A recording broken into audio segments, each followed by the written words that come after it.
Hello बच्चों, आज हम करेंगे एनसीईआरटी क्लास 10 का सबसे इम्पोर्टेंट थ्योरम, जिसका नाम है थ्योरम 6.1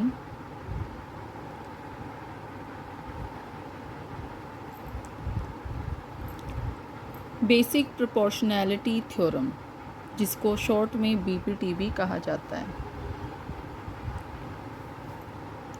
लेट्स स्टार्ट। ये थ्योरम कहती है if a line is drawn parallel to one side of a triangle, if a line is drawn parallel to one side of a triangle, इसका मतलब है कि आप एक ट्राइंगल ड्रॉ करेंगे और एक लाइन पैरेलल ड्रॉ करेंगे ट्राइंगल के। तो देखिए ये एक ट्राइंगल है, इसके पैरेलल मैंने एक लाइन ड्रॉ कर दी जो कि इंटरसेक्ट कर रही है, intersect other two sides in distinct points, जो कि दूसरी दो साइड्स को इंटरसेक्ट कर रही है। जैसे कि मैंने ये लाइन खींची, ये यहाँ पे इस लाइन पर इस पॉइंट पे इंटरसेक्ट कर रही है और ये वाली यहाँ पर इस पॉइंट पे इंटरसेक्ट कर रही है। The other two sides are divided in the same ratio. फिर ये कहते हैं कि जो दोनों साइड्स है वो सेम रेशियो में डिवाइड हो जाती है। तो बच्चे इसकी फिगर कुछ इस तरीके से आपको मिलेगी। इसकी नेमिंग करेंगे हम ट्राइंगल ABC, जो third line that is GE is parallel to the BC and DE AB line पर D पॉइंट पर इंटरसेक्ट कर रही है और AC लाइन पर E पॉइंट पर इंटरसेक्ट कर रही है। तो चलिए लिखते हैं इसका गिवन एंड टू प्रूव। तो यहाँ पे बच्चे देखें, गिवन है हमें एक ट्राइंगल ABC जहाँ पर DE पैरेलल है BC के, और हमें प्रूफ करना है that the other two sides are divided in the same ratio. मतलब अदर टू साइड्स कौन सी है, AB एंड AC। तो ये दोनों साइड्स सेम रेशियो में डिवाइड है, जैसे कि AD upon DB, AE upon EC। Construction इसमें हमें करना है, कंस्ट्रक्शन में करेंगे join BE and CD, join BE and CD। Dotted line से कंस्ट्रक्शन करेंगे, B को E से जॉइन करेंगे और C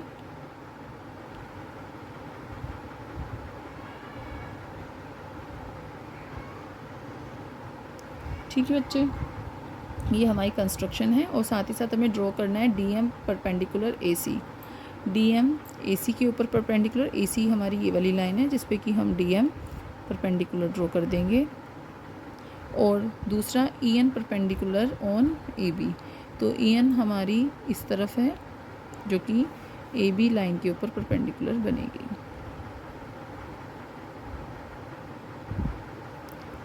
EN ठीक है जी, कंस्ट्रक्शन हमने कर दी। अब हम स्टार्ट करते हैं इस क्वेश्चन को, प्रूफ सेक्शन पर आते हैं। सबसे पहले हम यहाँ पे लेंगे एरिया ऑफ ADE। बच्चे एरिया ऑफ ADE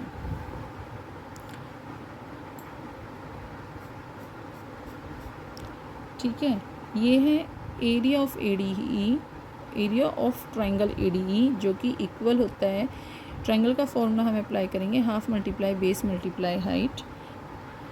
तो बच्चे यहाँ पे इन ट्राइंगल ADE हमारा ये वाला ट्राइंगल है जिसे मैंने हाईलाइट किया है, this is the triangle ADE। इसके अंदर मुझे बेस और हाइट लेना है। मैं अगर कंसिडर AD को बेस करूँगी, अगर AD is considered as base, तो हाइट हो जाएगी EN, क्यों, because EN is perpendicular on the AD। तो ये हो जाएगा half multiply AD multiply EN, और से मार्क कर लेंगे इक्वेशन 1। नेक्स्ट हम सेम AD वाली साइड को ही प्रेफर करते हुए उसी पे ही दूसरा ट्राइंगल हम लेंगे, से BDE। एक्चुअली पहले हम एक साइड से ट्राइंगल को लेंगे, जैसे कि मुझे साइड्स को रेशियो में डिवाइड करते हुए दिखाना है, तो सबसे पहले मैं प्रेफर करूँगी कि मैं ये वाली साइड प्रेफर करूँगी। तो इस साइड से AD और BD ये दो साइड डिवाइड हो रही है, तो AD को डिवाइड करते हुए ट्रायंगल कंस्ट्रक्ट कर लिया ADE, और BD को लेकर हमने एक ट्रायंगल ले लिया BDE। AD को बेस मानेंगे तो हाइट EN हो जाएगा, और अगर BD को बेस मानूंगी तो हाइट EN होगा। ठीक है बच्चे, क्योंकि हाइट यहाँ पर आपकी EN है, वो परपेंडिकुलर है on AB, so height EN consider होगी।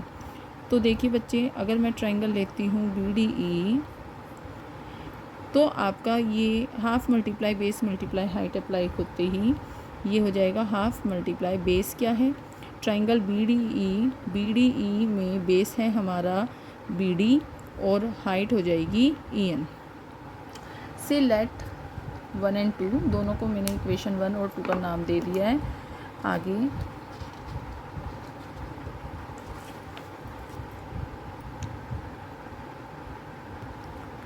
आगे बढ़ते हुए अब इक्वेशन 1 और 2 लेट करने के बाद हमें दोनों इक्वेशंस को डिवाइड करना है।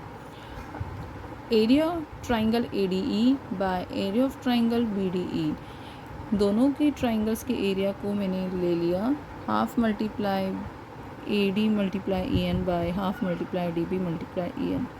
अब इधर क्या हुआ, हाफ से हाफ कटिंग हो जाएगी, AD और DB आर डिफरेंट, ये कटिंग नहीं होगी, और EN से EN की कटिंग हो जाएगी। So that what I get, area of triangle AD upon area of triangle BD equals to AD upon DB। इसे मैं लेट कर लूँगी इक्वेशन A। ओके, अब आगे बढ़ते हैं। इसी तरीके से अब मुझे दूसरी साइड से भी ट्रायंगल्स लेने हैं। सिमिलरली अब मुझे AC साइड को प्रेफर करना है, AC साइड। ओके, तो AC साइड को प्रेफर करते हुए सबसे पहले मैं लूँगी AE, सो दैट मेरे पास है ट्रायंगल ADE। ध्यान दीजिए, I have the triangle ADE, I have the triangle ADE, जिसमें बेस हमारा AE हो जाएगा और हाइट हमारी होगी, because AE is the base, base के ऊपर जो हाइट है that is DM। Okay, DM हमारी हाइट हो जाएगी, और उसके अपॉन में मैं जो दूसरा ट्रायंगल कंसिडर करूँगी that was the triangle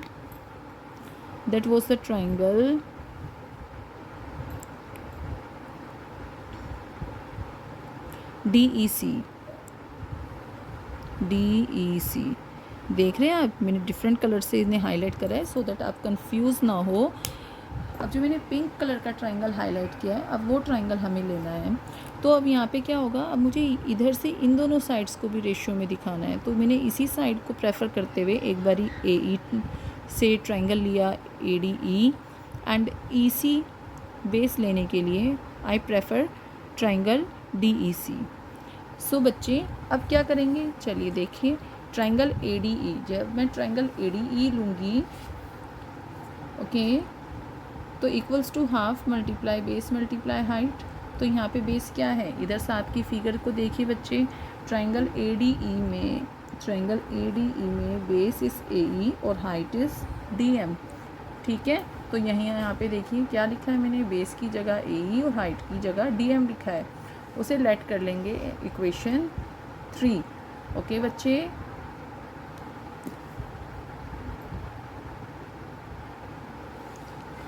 similarly उसी तरीके से अब मैं नीचे वाला पिंक ट्रायंगल लूँगी। इस पिंक ट्रायंगल का नाम मैंने लिया है DEC, और यहाँ पे बेस इस EC, एंड हाइट क्या होगी, हाइट जो इस ट्रायंगल की हाइट है ये हमने DM बाय कंस्ट्रक्शन हमने ड्रॉ करी थी DM। सो बच्चे अब आगे बढ़ते हैं। Triangle DEC equals to half multiply base multiply height. तो बेस हमने क्या लिया इसका EC, और हाइट हमने ली DM। उसको भी पिछली बार की तरह इक्वेशन 3 और इक्वेशन 4 का हमने नेमिंग कर दी। दोनों को डिवाइड करने पे हमें मिलेगा triangle ADE by triangle DEC equals half multiply E multiply DM upon half multiply EC multiply DM। So बच्चे अगेन हाफ से हाफ की कटिंग हो जाएगी, DM से DM की कटिंग हो जाएगी, और हमें एंड में हमें जाके मिलेगा AE अपॉन में EC, और उसे हम लेट कर लेंगे इक्वेशन B। अब एक और यहाँ पे बात है कि भाई ट्राइंगल, देखिए हमारे पास एक ये वाला रेशियो आया है और एक ये वाला रेशियो आया है, ये दो रेशियो हमारे पास है। ठीक है बच्चे, आई होप आप इजीली देख पा रहे हो दोनों रेशियोज़ को।